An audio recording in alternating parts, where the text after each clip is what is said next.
Shalom bene data bakundwa, turi mu kiganiro menya ukuri. Nezerewe Imana umunsi nk'uyu yongeye kumpa uyu mwanya mwiza wo kugira ngo nganire namwe ijambo ry'Imana. Reka dusenge. Uwiteka Mana yo kwizerwa no kwiringirwa, ndagushimira nyagora ku ngoma kubw'aya masaha wongeye kumpa uyu mwanya kugira ngo nganirize abantu bawe ijambo ryawe. Mana ndagusaba kugira ngo umanuke wikorere muri jye, ntaba ari jye ahubwo izina ryawe aba ari ryo rihabwa icyubahiro. Urakoze Mana isumba byose, ni mu izina ry'umwami wacu Yesu Kristo nsenze, amen. Muri kumwe n'umuvugabutumwa Gorethe, ni mu kiganiro menya ukuri nk'uko nababwiye. Mfite ijambo rifite umutwe uvuga ngo Cecekesha ibishaka kuguca intege. Hari ibintu byinshi biba bishaka guca intege umuntu mu buzima. Mu rugendo rw'ubuzima duhura n'ibishaka kuduhinyuza, duhura n'ibiduca intege bitwereka ko bidashoboka, ariko ibyo byose tuba tugomba kutabiha umwanya, kuko iyo wabihaye umwanya ukabitega amatwi ntabwo ushobora kugira aho ugera. Kugira ngo ugire intambwe utera, kugira ngo ugire icyo ugeraho, nuko wiyama amajwi y'ibishaka kuguca intege, y'amajwi y'urucantege akwereka ko bidashoboka. Muri wowe ukiremamo kumva ko ibintu byose bishoboka. Icyo nicyo gituma umuntu agera aho yifuza kugera. Ugomba kumenya ngo mu rugendo ucamo, mu rugendo rw'ubuzima, uhura n'ibiguhinyuza, uhura n'ibiguca intege, n'ibitekerezo byacu ubwacu. Hari igihe ibitekerezo by'umuntu bimuca intege, bikamwereka ko bidashoboka. Ibyo byiyumviro nibikuzamukamo, ujye ubicecekesha. Jya watura ibyiringiro byawe, wumve ko bishoboka, wumve ko ntaho utagera, wumve ko nta kimana itakugezaho, kuko ibyo tugeraho byose ni Imana ibitugezaho. Abantu bagenzi bawe, inshuti zawe zishobora kuguca intege, ariko abantu b'urucantege, umuntu uzumva aguca intege akubwira ati ntabwo wabasha kugera kuri iki, ujye umwiyama, umubwire uti ngomba kukigeraho mu izina rya Yesu. Ujye watura ubutsinzi, ntukemere gutsindwa. Ujye watura ubutsinzi. Nk'urugero, hari nk'umuntu uba yaravutse mu muryango ukennye, akavuka abona se nta n'igare agira, akavuka abona kurya ari intambara, akavuka abona ubuzima bukomeye, kugira ngo yambare akumva ari igitangaza, kugira ngo abone umwenda akumva ari igitangaza. Ubuzima nk'ubwo umuntu akabukuriramo.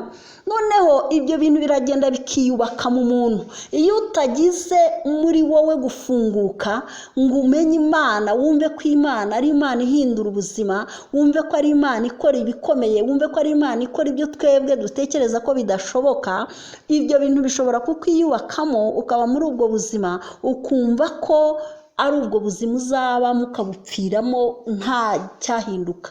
Ariko wazana impinduka muri uwo muryango mu izina rya Yesu, ubashije kugira ibyiringiro. Ibyiringiro byawe urasabwa kubishyira mu Mana. Ucecekesha amajwi yose y'urucantege yazikukira kugira ngo aguce intege, kuko iyo watangiye guha umwanya abaguca intege ukabatega amatwi, nta kintu ushobora kugeraho. Ugomba kuvuga uti ndabizi. Niba bakubwira bati ese urabona iso ntabwo yigeze atunga n'igare, nawe ngo uzagira imodoka, ubwo wenda uganiriye n'inshuti zawe ukavuga uti jyewe ndifuza gutunga imodoka imeze gutya, bakaguha urw'amenyo bakakubwira bati se nkawe uratunga imodoka urinde, naso ntayo yigeze agira. Warangiza nawe rero ukabyakira, ukabitega amatwi, ukumva koko ariko bimeze, ukiyakira ukavuga uti ngewe ubu ngubu nyine naremewe kuba umukene, nk'uko iwacu babayeho niko nzabaho. Ibyo ntabwo ugomba kwemeranywa nabyo. Ugomba kubicecekesha ukavuga uti ndabizi data nta modoka yatunze, ariko ngewe nzayitunga. Data ni data, nanjye ni jyewe. Imana ifite uko yagennye ikintu cyose uko kizabaho. Imana ifite uko yageneye umuntu wese ubuzima azabamo. Ntukadipendinge rero cyangwa ntukishingikirize ku buzima wabonanye abakubanjirije, kubyo ubona mu muryango ubayemo, kubyo ubona ucamo mu buzima, ngo bigutere kwiheba wumve ko Imana itabasha guhindura amateka. Imana yacu ni Imana ihindura amateka, kandi Imana yacu ntirobanura ku butoni. Ibyo ikorera abandi nawe yabigukorera. Duhura na byinshi rero biduca intege ndetse biduhinyuza, ariko tugomba kubitsinda mu izina rya Yesu. Hari n'indorerezi ziba ingenza zikugenza, z'indorerezi bategereje kureba uko bizamera, bakavuga bati reka turebe ubuzima bw'uriya, ese buriya murabona buzagira aho bugera, murabona uriya azigeza kuki? Wowe ujye watura ibyiringiro byawe, ugira ibyiringiro byo kubaho ukabaho neza, ugira ibyiringiro by'uko utagomba kubaho nk'uko iwanyu babayeho, ugomba kubaho mu buzima bwiza burenze ubwo wabayeho iwanyu, uburenze ubwo wigeze ubonana abo ukomokamo. Niba barabayeho mu buzima bubi, wowe wumva ufite ibyiringiro byo kuzabaho mu buzima bwiza. Reka dusome ijambo ry'Imana. Dusome ijambo ry'Imana dusanga mu Bami ba kabiri ibice 2 n'umurongo wa mbere turagera ku murongo wa 15. Hari inkuru za Eliya ajyanwa mu ijuru. Eliya twibuke ko yabanaga n'umugaragu we Elisha, niwe babanaga, babanye imyaka myinshi. Elisha yakuriye kuri Eliya, amubona ibyo akora, abona ibyo Imana imukoresha. Eliya yari umuhanuzi, Elisha akabibona ibyo Imana imukoresha, yamubonye ibitangaza byinshi Imana yakoresheje Eliya. Elisha akagira icyifuzo mu mutima we, ntekereze ko yifuzaga ati nanjye wampiye impano iri muri Eliya, nanjye wayima. Ariko mu mutima we ntekereze ko yari yaragambiriye akagira kumaramaza, akavuga ati nanjye ndamwikomezaho, uyu mukozi w'Imana ntabwo azansiga amaramasa, uyu mukozi w'Imana uko ngendana nawe ntabwo bizaba iby'ubusa, hari icyo nzamukuraho, hari icyo nzamwigiraho, hari icyo nanjye nzamwigiraho. Akumva ibyo byiringiro arabifite muri we. Reka dusome twumve ijambo ry'Imana uko ritubwira, tuze kumva uko byagenze igihe cyo kuzamurwa kwa Eliya. Turahera ku murongo wa mbere tugere ku murongo wa 15. Umutwe w'amagambo uravuga ngo Eliya azamurwa mu ijuru. Igihe Uwiteka yendaga kuzamura Eliya ngo amujyane mu ijuru, amujyanye muri serwakira, Eliya ahagurukana na Elisa i Gilugari. Eliya abwira Elisa ati ndakwinginze sigara hano, kuko Uwiteka antumye i Beteli. Sigara hano kuko Uwiteka antumye i Beteli. Elisa aramusubiza ati nkurahiye Uwiteka uhoraho n'ubugingo bwawe, sinsigara. Nuko baramanukana bajya i Beteli. Bagezeyo abana b'abahanuzi b'i Beteli baza gusanganira Elisa, baramubwira bati aho uzi ko uyu munsi Uwiteka agiye kugukuraho shobuja? Arabasubiza ati ye ndabizi, ariko nimuceceke. Eliya arongera aramubwira ati Elisa ndakwinginze sigara hano, kuko Uwiteka antumye i Yeriko. Nawe aramusubiza ati nkurahiye Uwiteka uhoraho n'ubugingo bwawe, sinsigara. Nuko bajya i Yeriko. Bagezeyo abana b'abahanuzi b'i Yeriko basanga Elisa, baramubaza bati aho uzi ko uyu munsi Uwiteka agiye kugukuraho shobuja? Arabasubiza ati ye ndabizi, ariko nimuceceke. Eliya arongera aramubwira ati ndakwinginze sigara hano, kuko Uwiteka antumye kuri Yorodani. Nawe aramusubiza ati nkurahiye Uwiteka uhoraho n'ubugingo bwawe, sinsigara. Nuko barajyana bombi, maze bakurikirwa n'abana b'abahanuzi 50. Baragenda bahagarara kure aho babitegeye.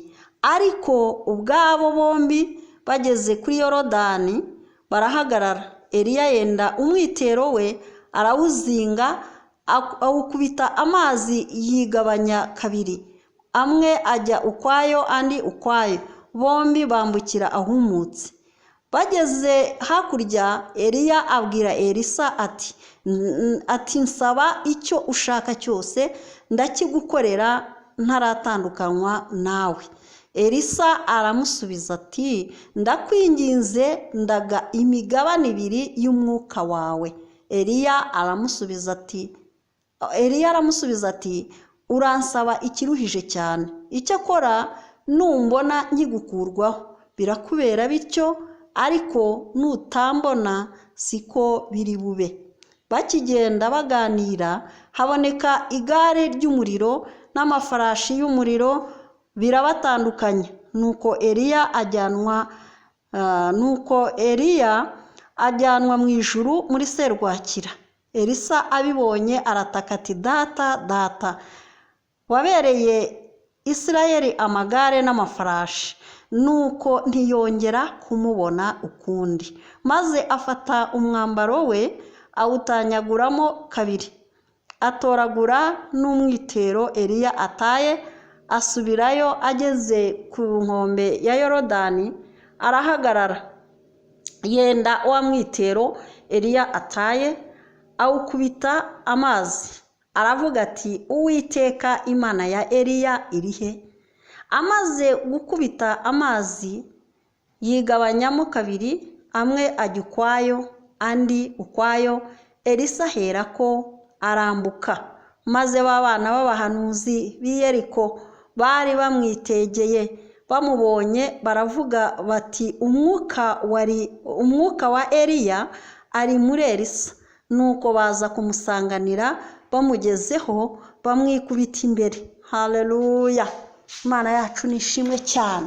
Imana yacu ni Imana itarobanura ku butoni. Nshuti yanjye, wewe wari wihebye, wewe wibwiraga ko ntaho Imana yagukura ngo igire aho kugeza, uyu munsi birashoboka. Wewe wisuzuguraga, wewe wumva uko abantu bagusuzugura nawe ukisuzugura ntiwigirire icyizere, uyu munsi biragusaba kwiyemeza. Omatana n'Imana, ikomeze kumana nk'uko Elisha yikomeje ku mugaragu w'Imana Eliya, nk'uko yomatanye na Eliya akanga kumuvaho, akanga kumurekura. Nawe wirekura Imana, ikomeze kumana, womatane nayo. Komeza kuba maso, usenga Imana, ujye mu ijambo ryayo, ukore icyo ijambo ry'Imana rikubwira, uzabona ibitangaza Imana izagukorera. Imana yacu ntabwo irobanura ku butoni, ibyo yakoreye abandi nawe yabigukorera. Ntabwo Elisha yarazi ko impano iri muri Eliya yamuzaho, ariko mu mutima we hari icyo yizeraga, hari icyo yari yiringiye.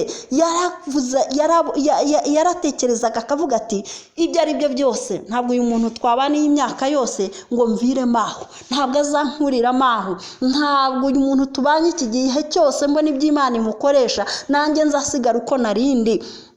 Nanjye Imana iri muri we igomba kuba muri jye. Biragatsindwa kugendana n'umuntu afite indangagaciro nziza, afite ubwenge, afite ibikorwa byiza akora, ukananirwa kumwigiraho, ahubwo ugasanga umuntu arifuza ibibi aho kwifuza ibyiza. Imana yacu nishimwe. Ariko Elisha yomatanye na Eliya, amwikomezaho aravuga ati sinkuvaho. Yamugerageje inshuro nyinshi ati ndakwinginze sigara hano kuko ngiye kugigirugare, kuko Imana ariho inyohereje. Ariko aramubwira ati nkurahiye Uwiteka sinshobora. Abana b'abahanuzi nabo baba babibonye, Imana iba yabahishuriye ko Eliya agiye kuzamurwa, basanganira Elisha. Dore ko abantu badashyushya inkuru, baramubwira bati mbese Elisha aho urabizi ko Uwiteka agiye kugukuraho sobuja? Arababwira ati ndabizi, nimuceceke. Ayo ni amajwi y'urucantege duhura nayo. Abantu bakaza bati iki ntabwo ushobora kukigeraho, mbese urabizi? Maze na se ukubyara ntabwo yigeze yiga, ntabwo yigeze agera muri sekonderi mu muryango uvukamo, nawe ngo uziga ngo uzaba umuntu ukomeye.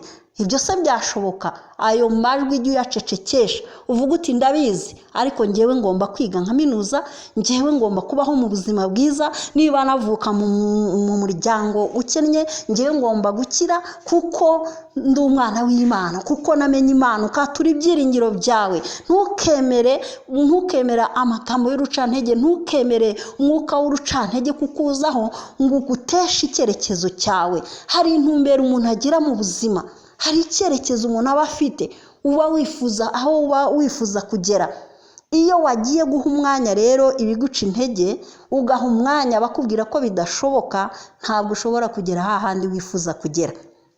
Turasabwa kwiyemeza rero, ukagira kwiyemeza nk'uko Elisha yari afite. Yari yiyemeje muri we, ntabwo yari yitaye ku by'abo bana b'abahanuzi bamubwiraga. Yaravugaga ati databuja ndabizi, sinatandukana nawe ntacyo mukuyeho, sintandukana nawe ndagumana nawe uko byagenda kose. Na sebuja akamubwira ati ndakwinginze sigara hano, undi ati ndakurahiye sinshobora gutandukanywa nawe. Akomeza kugira kumaramaza muri we. Umuntu wamaramaje ku Mana ntabwo aviramaho. Imana ntimugenza amaramasa, ntibishoboka. Nkuko Elisha atasigaye amaramasa, ahubwo impano yari iri muri Eliya yagiye muri we, impano zari muri we, umwuka wari umurimo, Imana yarawumwujuje imukoresha nk'ibyo Eliya yakoraga. Nyamara abana b'abahanuzi bari bamwitegeye ko hari abana b'abahanuzi 50, abasore b'abahanuzi 50 ngo babakurikiye, ariko bari bajyanywe n'iki se? Bari bajyanywe no kugira ngo babitegere barebe uko biri bugende namukurwaho. Nkuko nawe hari abanetsi cyangwa ingenza zikugendaho zivuga ngo reka twumve turebe, ko avuga ngo azagera kuri ibi, azabigeraho atese, reka turebe. Hari ababa bakurebera bategereje kukorwa n'isoni. Iyo babonye udakozwe n'isoni rero nibo zikora. Za soni bari bategereje ko ari wowe zikora, nibo zikora. Ariko ibyo byose biva ku kuntu wamatanye n'Imana, biva ku kuntu wikomeje ku Mana, wanze gutandukana n'Imana. Ntukemere ko hari ikintu na kimwe cyatuma utandukanwa n'Imana, cyagutandukanya n'Imana. Gira kumaramaza mu mutima wawe, uvuga uti nta cyantandukanya n'Imana. Byaba ibyago, byaba ibintu bimeze bite, njyewe naramaramaje mu mutima wanjye ko nta cyantandukanya n'Imana. Icyo gihe Imana irakwiyereka. Niko Elisha yari ameze na Eliya, yumvaga nta cyamutandukanya nawe. Abo bana barabitegeye b'abahanuzi 50 barabitegera. Eliya mukurwaho babireba, azamurwa mu igare mu muyaga, ariko Elisha asigara bamureba, arataka bamureba, ariko arangije yiyongeramo imbaraga. Haleluya. Umuntu wamenye Imana, umuntu ufite ibyiringiro muri we, nta kintu kimutera ubwoba, nta kintu kimuhagarika umutima. Imana yacu nishimwe. Ntukemere ikintu cyaguhagarika umutima. Ujye ucecekesha amajwi yose y'urucantege ashaka kuguca intege, ibikubwira ko ntacyo ushobora kuba cyo. Ujye ubibwira uti njyewe nzaba ukomeye. Ibikwereka ko wowe ntaho ushobora kugera, ntacyo ushobora kugera, ujye ubibwira uti njyewe nzagera kure, nzagera kuri byinshi, nzagera ku byiza byinshi, nzaba ukomeye. Ibyo byiringiro byawe ubyature, ibikurimo ubyature. Wumve ko icyerekezo cyawe uzakigera, wumve ko intumbero yawe ugomba kuyigeraho. Ni wowe, icyo utekereza, uko utekereza niko uzaba. Nutekereza ko uzaba umuntu ukomeye, uzaba umuntu ukomeye. Nutekereza ko uzaba umuntu wo hasi, uzaba umuntu wo hasi. Rero twature ibyiringiro byacu. Ntukemerere ikintu icyo ari cyo cyose kigutera ubwoba, kiguhangayikisha umutima. Wowe icyo usabwa ni ukubaha Kristo Yesu, ni ukubaha Imana, ugakora iby'Imana igutegeka, ugakora ibishimwa n'Imana. Ibindi byose iyo wubashye Imana, iyo wayikomejeho, nta kintu na kimwe itakugezaho. Elisha se yarazi ko uyu mwuka wari muri Eliya wamugeraho. Imana ni umubyeyi, ndayikunda cyane. Nkunda Imana, nicyo nkundira Imana. Ntabwo irobanura ku butoni. Imana imaze kubona Eliya, imaze kuzamura Eliya, ibona Elisha ukuntu atakambye. Haleluya. Ageze kuri Yorodani ati Imana ya Eliya uri hehe? Imana iba yamanutse. Imana uyihamagaye mu kibazo iramanuka, ikitamurura, iramanuka igaseruka. Haleluya.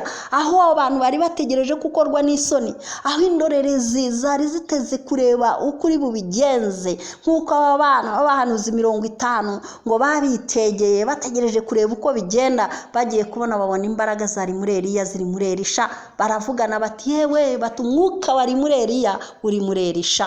Barangije ngo bamwikubita imbere. Haleluya. Baramubonye uko atandukanya amazi, arambuka, bagezeho bamwikubita imbere. Imana yacu nishimwe.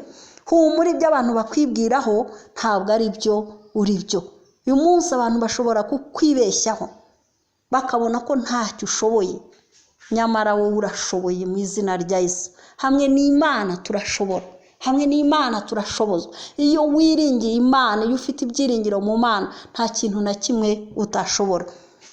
Reka dusome ijambo ry'Imana riri muri Petero wa mbere ibice 3 umurongo wa 14 n'uwa 16 niho nsoreza. Reka dusome mu izina rya Yesu. 14 haravuga ngo icyakora nubwo mwababazwa babahora gukiranuka, mwaba muhiriwe. Ntimugatinye ibyo babatinyisha, kandi ntimugahagarike imitima, ahubwo mwubahe Kristo mu mitima yanyu ko ari we mwami, kandi mube mwiteguye iteka gusubiza umuntu wese ubabajije impamvu z'ibyiringiro mufite, ariko mufite ubugwaneza mwubaha, kandi mufite imitima itabacira urubanza, kugira ngo nubwo babasebya babatuka ingeso zanyu nziza zo muri Kristo, bamware. Nubwo babatuka babahura ingeso zanyu nziza zo muri Kristo, bamware, babonye ibyo babifurizaga atari byo bibabayeho. Haleluya. Hatubwiye 14 ngo icyakora nubwo mwababazwa babahora gukiranuka, nubwo bababazwa baguhora gukiranuka, ibyo ntibizagutera ipfunwe, ibyo ntibizatume wisuzugura, ntibizatume wumva ko ntaho wagera, ntibizatume wumva ko amateka yawe adashobora guhinduka. Oya, nubwo bagutuka baguhora gukiranuka. Haleluya. Ubwo ni ukuvuga ngo intego yacu dukwiye guharanira gukiranuka, kuko iyo ukiranuka, niba ukiranuka nta mutima ugucira urubanza ufite. Niba ukiranuka ntaho Imana itagukura, nta naho itakugeza, nta kimana itagukorera. Mana yacu nishimwe. Ngo ntimugatinye ibyo babatinyisha, kandi ntimugahagarike imitima. Ntugatinye ibyo bagutinyisha, ntugahagarike umutima n'amagambo wumva abantu bakuvuga, ntugahagarike umutima n'ibyo wibwira mu bitekerezo byawe. Umwanzi akazamura ubwoba muri wowe, akakwereka ko ibintu bidashoboka, ibyo bikagutinyisha, bikagutesha icyerekezo. Ibyo ntibikagutinyishe. Humura, komera, ushikame, gira ibyiringiro bihamye muri Kristo Yesu. Ngo kandi umurongo wa 15 hari amagambo akomeye avuga ngo ahubwo mwubahe Kristo mu mitima yanyu ko ari we mwami. Turasabwa kubaha Kristo mu mitima yacu ko ari we mwami. Niba wubaha Kristo mu mutima wawe ko ari we mwami, nta hantu atagukura, nta naho atakugeza. Kandi mube mwiteguye iteka gusubiza umuntu wese ubabajije impamvu z'ibyiringiro mufite, ariko mufite ubugwaneza. Ujye watura ibyiringiro byawe ufite ubugwaneza, watura ibyiringiro byawe ushize amanga, watura ibyiringiro byawe wifitiye icyizere. Haleluya. Wifitiye icyizere, wumva uzaba umuntu ukomeye. Nubwo waba uvuka mu muryango ukennye, wumve ko ayo mateka yaranze umuryango uvukamo atagomba kugukurikirana. Wumve ko hari Imana ihindura amateka, wumve ko hari Imana itarobanura ku butoni. Niba hari abo ubona babayeho neza, umenye ngo nawe Imana ishobora kukubeshaho neza. Haleluya. Ntukemeranywe n'imibereho, ntukemeranywe n'amajwi y'urucantege. Jya uyacecekesha nk'uko Elisha yacecekeshaga aba bana b'abahanuzi, bamwereka ko shebuja agiye kumukurwaho, ariko akababwira ati ndabizi ariko nimuceceke. Haleluya. Nawe jya ubabwira uti ndabizi ariko nimuceceke, ukomeze intumbero yawe. Ntukemeranywe n'imibereho mibi, ntukemeranywe n'abakwereka ko bidashoboka. Nibakubwira negative jya ubabwira positive. Haleluya. Nibakubwira ko bidashoboka ubabwire ko bishoboka. Aho niho hari ubutsinzi bwawe. Ariko nutangira guha umwanya abakubwira ko bidashoboka, ntacyo uzashobora koko. Nutangira mu byiyumviro byawe kumva ko ntawe ushobora kugera, ntacyo wageraho, ntacyo uzageraho. Ariko niwiremamo ko uzageraho wifuza kugera, ukiremamo ko uzaba umuntu ukomeye, ukiremamo ko uzabaho mu mibereho myiza, bizagusohoraho. Turasabwa rero kwiyemeza mu mitima yacu, tukagira ibyiringiro bihamye, tukubaha Imana gusa, naho ubundi Imana niyo ikora byose. Iyahinduye amateka ya Elisha, nawe yahindura yawe. Iyahaye Elisha umwuka wari muri Eliya, nawe yaguha ubutunzi buri muri iyi si. Nawe yaguha kugubwa neza nk'uko hariho abaguwe neza, nawe yaguha imibereho myiza nk'uko hariho ababayeho neza. Niba utarize, niba waravutse mu muryango abantu batize, ugire ibyiringiro by'uko ugomba kwiga ukaminuza, kandi n'abana bawe baziga. niba ubona uvuka mu muryango w'abantu bagumirwa badashaka, ukabona umukobwa asaziye mu rugo, umuhungu asaziye mu rugo rwa se na nyina nta gushaka, wowe jya wumva ko ayo mateka ugomba kuyahindura, ugomba gushaka byanga byakunda, kuko Imana yacu ni Imana itarobanura ku butoni kandi ntabwo ireba nk'uko abana b'abantu bareba. Ni wowe rero wo guhindura amateka yawe, biratangirira muri wowe, mu byitekerezo byawe, aho niho biri butangirire kugira ngo amateka yawe ahinduke. Icyo uzaba cyo biratangirira muri wowe imbere, ubyiringire, ubyirememo, ubyizere, kandi we kwemeranywa n'ibikwereka ko bidashoboka, ahubwo wumve ko bishoboka. Birashoboka kubizera Uwiteka Imana, nta na kimwe kidashoboka. Muhabwe umugisha n'Uwiteka Imana.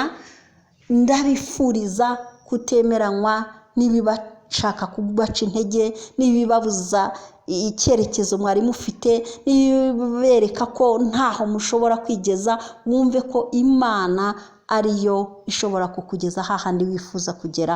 Imana ni Imana nziza. Muhabwe umugisha n'Uwiteka Imana. Mwumve ubu butumwa bwiza. Reka nsengane namwe. Uwiteka Mana yo kwizerwa no kwiringirwa, ndagushimye Mwami ko mvuze icyo washyize ku mutima wanjye.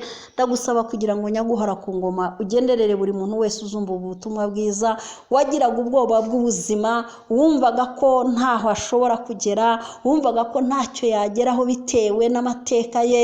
Mwami Imana, umurememo ibyiringiro bishya byo kumva ko ashobora guhindura amateka, byo kumva ko hari icyo ashobora kugeraho, byo kumva ko ashobora kubaho mu mibereho myiza irenze iyo yabayemo, iyo yavukiyemo. Yumve ko ashobora guhindura amateka y'umuryango avukamo abifashijwemo nawe. Mu izina rya Kristo Yesu, uri Imana ihindura amateka. Reka uhindura amateka. Urakoze nyaguhora ku ngoma. Umugisha buri umwe wese uzumva ubu butumwa mu izina rya Yesu. Amen. Shalom bakunzi b'ikiganiro Menya Ukuri. Ndabasaba kugira ngo mumara kumva ubu butumwa, niba utarakora subscribe ujye ukora subscribe na like, kandi wibuke kubusangiza n'abandi. Uwiteka Imana iduhane umugisha mu izina rya Yesu. Amen.